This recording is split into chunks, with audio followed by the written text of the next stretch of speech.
Bonjour à tous, je suis très heureuse de vous retrouver pour vous présenter un nouveau jeu. Aujourd'hui, j'ai choisi de vous présenter le tarot Triomphi de la Luna de Patrick Valenza. Il s'agit de l'édition française qui a été éditée par le Salon des Arcanes. Vous pouvez la trouver en ligne. À ma connaissance, à l'heure où j'enregistre cette vidéo, il y a encore des exemplaires. Donc vous pouvez facilement vous le procurer. Il est au prix de 24 euros. Donc c'est un jeu US Games édité en français par le Salon des Arcanes. Il est de 2025, donc il est tout récent, il est sorti il y a quelques semaines. Voilà. C'est le petit frère en Marseille du tarot de Deviant Moon. Alors le Deviant Moon, moi je l'ai souvent vu passer évidemment dans les vidéos, comme je pense un peu toutes les personnes qui s'intéressent au tarot. C'est vrai que c'est un jeu qui, moi, il m'impressionne un petit peu. J'ai jamais passé le pas pour l'acheter. J'ai beaucoup réfléchi. J'allais finir par céder en me disant que peut-être en l'ayant entre les mains, j'arriverai à me l'approprier et il me fera un petit peu moins peur. Et puis j'ai vu que Patrick Valenza allait publier le Triomphe de la Luna, qui est quand même beaucoup plus lumineux, vous allez voir, même si on reconnaît bien les illustrations et la patte de Patrick Valenza, mais bon, il est quand même, je trouve qu'il fait beaucoup moins peur que le Deviant Moon. C'est que mon avis personnel, évidemment. Et encore une fois, je n'ai pas le Deviant Moon, hein, donc c'est difficile de faire la comparaison. Mais voilà, en tout cas, celui-là est vraiment très joli.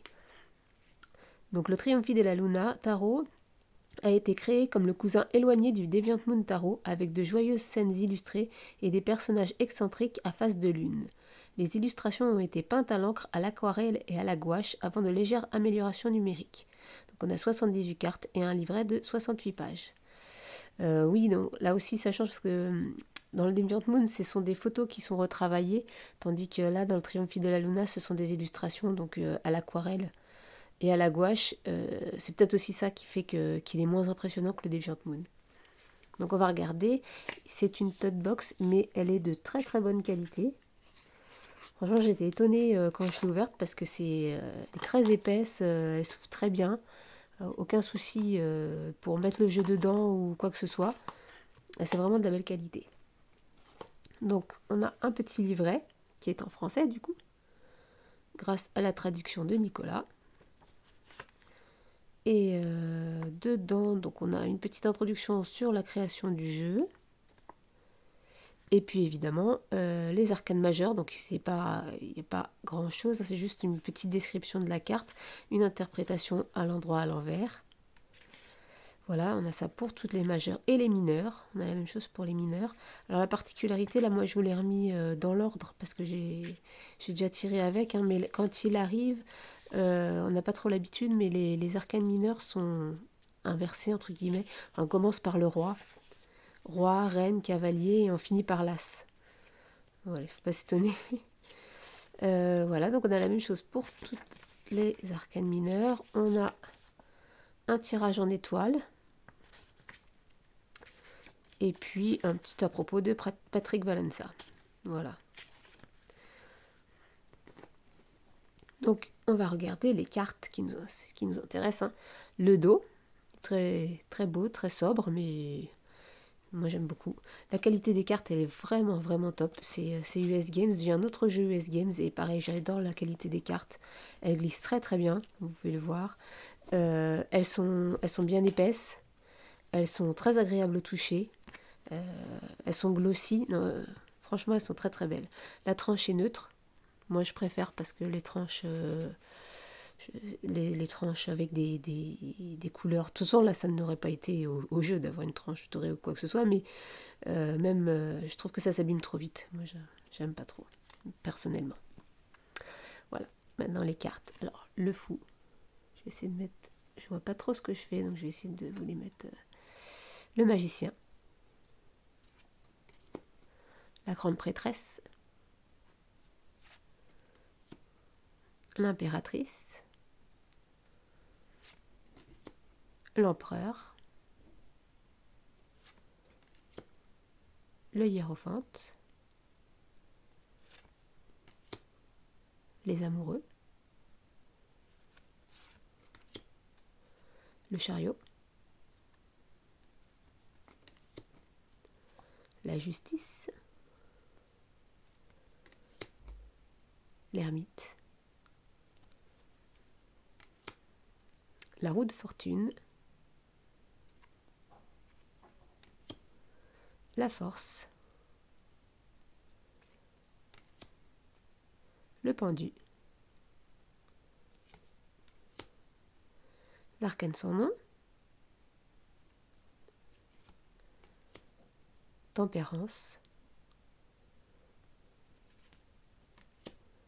le diable,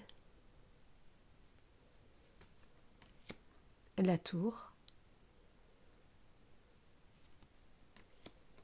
l'étoile,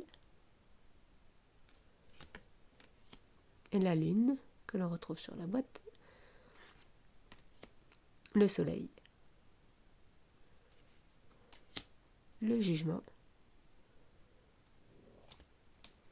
et le monde.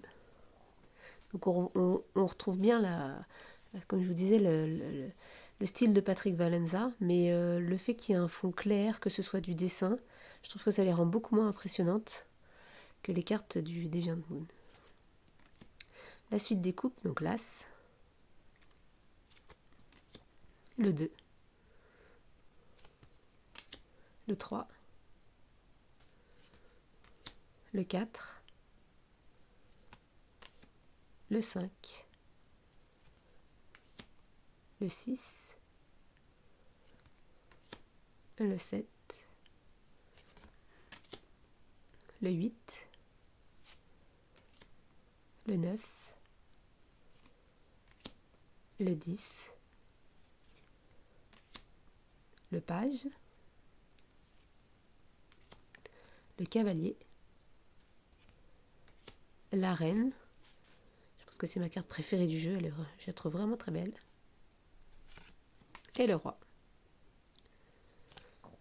Ensuite on a les bâtons avec l'As, le 2, le 3, le 4,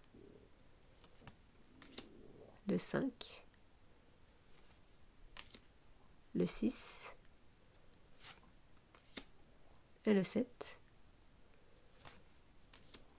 le 8, le 9 et le 10. Le page, le cavalier, la reine et le roi. Les épées avec l'As, le 2, le 3, le 4, le 5, le 6, le 7, le 8, le 9, le 10, le page, le cavalier, la reine et le roi. Et enfin, la suite des deniers, l'As, le 2, le 3, le 4, le 5,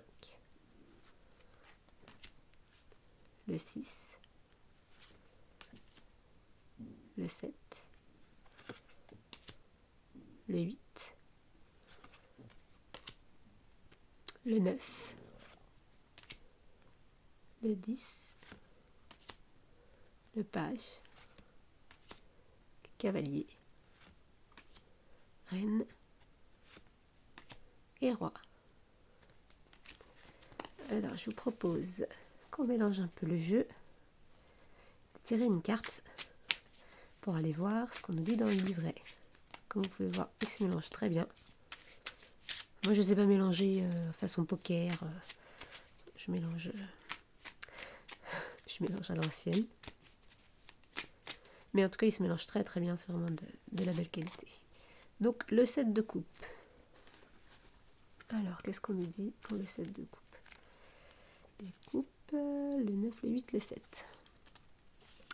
Dans les nuages de l'imagination, l'univers présente 7 options qui peuvent devenir réalité. Bien que ces rêves et désirs puissent se concrétiser, il incombe à celui qui les regarde de faire le travail nécessaire pour atteindre ces magnifiques trésors. Interprétation, illusion, hallucination, rêve éveillé, imagination. Vivre dans la fiction, choix, possibilités ou options multiples. Sens inversé, avoir trop de choix, se sentir dépassé, difficulté à prendre des décisions, manque d'imagination ou de vision, peut également signifier des opportunités limitées. Voilà, bien que ce soit un Marseille, hein, puisque comme, je ne sais pas si vous avez fait attention, mais on a bien la justice en 8 et la force en 11.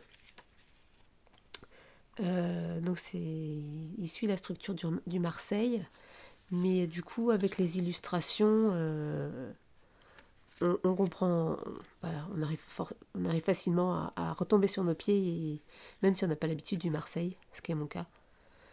Voilà, donc c'est un très beau tarot, c'est un coup de cœur, je pense que je peux le dire comme ça. J'aime beaucoup tout, la qualité, les dessins, il est très agréable à tirer, délivre des messages très, très intéressants. Voilà, donc je vous recommande, c'était le Trionfi della Luna. Hop, je vois pas trop ce que je fais, donc j'espère que je suis dans le cadre. De Patrick Valenza, édition française, édité par le Salon des Arcanes. Et bien je vous dis à bientôt et j'espère qu'on se retrouve très prochainement pour une autre vidéo. Merci de m'avoir regardé, à bientôt.